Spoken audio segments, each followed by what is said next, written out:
Bonsoir mes chers lecteurs, je vais vous raconter une histoire qui s'appelle Toutes les vies de Benjamin, fait par Ange. Je me rappelle plus comment ça s'appelle, pardon. La maison d'édition des histoires du futur, Soon. Je vais vous raconter l'histoire maintenant. Attendez quelques minutes, je vais prendre la page. Attendez quelques secondes. 3, 2, 1. Chapitre 1. Une petite étincelle jaillit à l'intérieur d'un ordinateur situé au 2e étage du centre scientifique. Rapidement, de minuscules flammes léchèrent le cœur de l'ordinateur. Mais personne ne s'en aperçut, car le laboratoire était désert. Au rez-de-chaussée, les élèves de CM2 de l'école Bradbury étaient en visite. Nous étions le matin du 15 mai 2022 et la plupart des enfants s'ennuyaient. Ferme les yeux. Les deux plus jolies filles de la classe, Lucie et Capucine, regardaient Benjamin, qui essayait d'acheter une barre chocolatée au distributeur. Benjamin, le garçon dont tout le monde se moquait. Il était maladroit, trop grand pour son âge, avec une légère tendance de bégayer par moment. Il voulut introduire la monnaie dans la fente, laissa tomber ses pièces par terre, se baissa pour les ramasser, glissa sur le sol en marbre et se cogna le nez sur la machine. Lucie et Capucine pouffèrent méchamment de rire. Benjamin s'aperçut qu'il s'agissait d'une s'essuya du revers de sa main et mit du sang partout sur son t-shirt. « T'es trop nul !» précipia Lucie, juste derrière lui. Même pas capable de mettre des sous dans un distributeur. Mais bégaya Benjamin, qui s'interrompit, incapable de finir sa phrase. Il avait les larmes aux yeux. Lucie est un peu gênée, arrêta de rire, mais Capucine continua, imitant le bégaiement de Benjamin. Mais t'es trop nul, Benjamin le nul. Tout est nul. Tout est nul. Ta vie est nulle. Benjamin lui lança un regard blessé, puis il jeta son argent par terre, partit à grands pas dans le hall, grimpa un escalier et au hasard il disparut sans que l'instituteur s'en aperçoive. Pendant ce temps, un scientifique racontait à la classe. Ici, dans ce centre, nous travaillons sur l'univers parallèle. Un univers parallèle est un autre monde qui ressemble beaucoup à notre monde, mais où l'une de nos décisions a changé. Quelque chose. Je ne comprends pas, protesta un élève. Je vais vous donner un exemple, dit le scientifique en souriant. Par exemple, ce matin, j'avais envie d'un pain au chocolat. J'ai décidé d'aller l'acheter dans la boulangerie au coin de la rue près du centre. Mais si j'avais décidé de l'acheter dans la boulangerie qui était en bas de mon immeuble, j'y aurais peut-être rencontré la femme de ma vie et je l'aurais épousée. Ou alors, je serais peut-être tombée sur un ami, j'aurais bavardé avec lui pendant 5 minutes, j'aurais donc traversé la rue 5 minutes plus tard et je me serais fait écraser par un camion. Un silence horrifié, accueilli, s'attira. Nous pensons que chaque décision créée par un monde continua le scientifique ce qu'on appelle un univers parallèle. Là maintenant, je vis dans le monde où j'ai acheté mon pain au chocolat à la boulangerie à côté du centre. Mais il existe un deuxième monde où je suis allée dans la boulangerie en bas de chez moi et où je suis tombée fou amoureux et un troisième monde où je suis mort écrasé par un camion dont je vous parlais. Tous ces mondes, tous ces univers parallèles existent quelque part au centre. Nous de les explorer.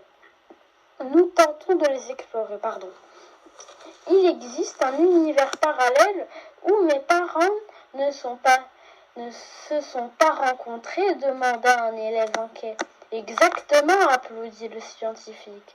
Et dans ce monde, tu n'es jamais né, mais ne vous inquiétez pas, ajouta-t-il hâtivement en voyant le regard éprouvant du garçon.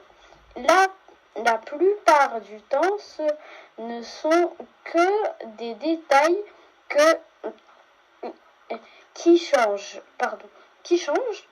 Par exemple, il désigna Capucine comme vous l'appelez, vous, mademoiselle. Capucine répondit joyeusement celle-ci. Eh bien, mademoiselle Capucine, imaginez que vous vous trouviez dans un monde où tout est pareil qu'ici. Votre école, votre enseignant, votre famille, tout. Sauf que dans ce monde, vous êtes un garçon. Quelle horreur surtout pas, s'exclama Capucine alors que tout le monde riait autour d'elle. Tu t'appelleras Capucin, cria un élève derrière. Peut-être que tu serais plus sympa, grommela un autre. Le scientifique reprit, comme je vous le disais, nous explorons ces univers parallèles. Plus il s'éloigne, plus il s'éloigne de notre monde que nous nommons l'univers, plus les différences sont importantes. Et certains de ces mondes lointains sont très sombres, très dangereux. Ils appartiennent à la zone noire.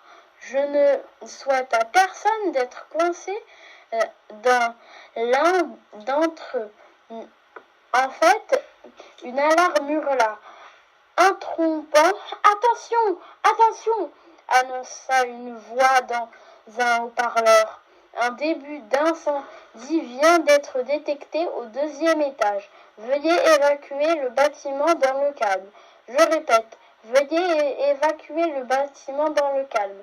Sortez d'ici tout de suite, dit le scientifique, avant de courir rejoindre ses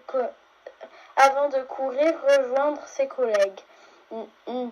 N'ayez pas peur, les enfants, lança Antoine. L'instituteur rassemble, vous dirigez-vous vers la grande porte d'entrée. Autour d'eux, la confusion était totale. Employés et visiteurs se bousculaient. Des lumières rouges clignotaient au plafond. Et juste, je voulais vous parler. S'il vous plaît, la vidéo est bientôt finie. Donc, s'il vous plaît, likez, abonnez-vous, partagez et commentez. Je reprends. Des lumières rouges clignotaient au plafond. « Où est Benjamin ?» s'inquiéta Lucie. Capucine, attends, Benjamin n'est pas revenu. Il faut trouver Benjamin.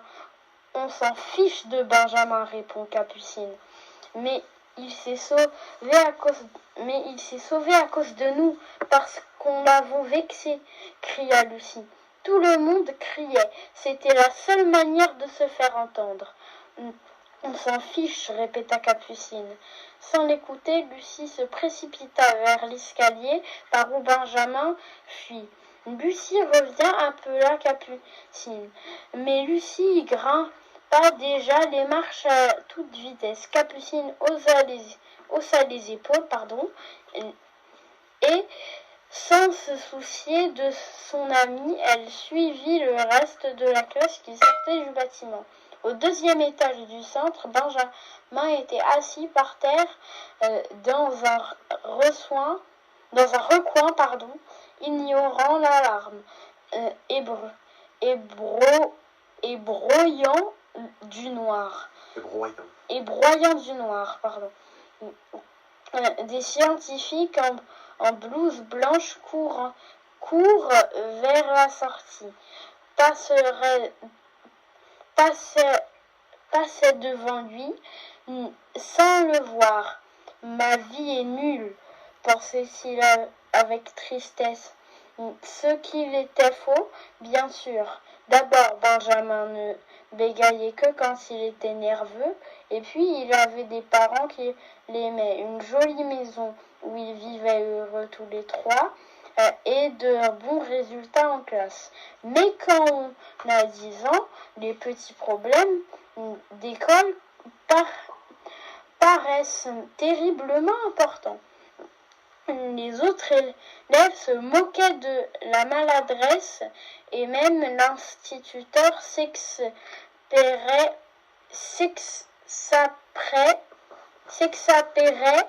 quand Benjamin avait encore fait tomber quelque chose. S'exaspérait, quand Benjamin avait encore fait tomber quelque chose. Du coup, le garçon pensait que sa vie ne valait rien. Bientôt fini encore. L'alarme hurlait toujours. Benjamin se leva le cœur serré et fit quelques pas sur la gauche. Une porte métallique était entrebâillée. Un panneau indiquait « Zone d'investigation des Up ». Benjamin s'arrêta, hésitant. Il aimait la science, les jeux vidéo et les livres de science-fiction. Que ça voulait dire, Up? Il poussa la porte, avança prudemment et déboucha dans un laboratoire digne des meilleurs films de science-fiction. Il s'arrêta le souffle coupé au milieu de la salle. Un blanc immaculé au mur recouvert de panneaux de contrôle trônait horizontalement un immense anneau transparent sur lequel étaient inscrits des numéros. Le chiffre 1 clignotait au centre de l'anneau. Se trouvait un grand fauteuil en cuir. Il était relié par de nombreux fils. Sur le haut du dossier étaient posés 2 casques faits d'une matière étrange, scintillante, semblable à du métal liquide. J'ai fini. J'espère que ça vous a plu.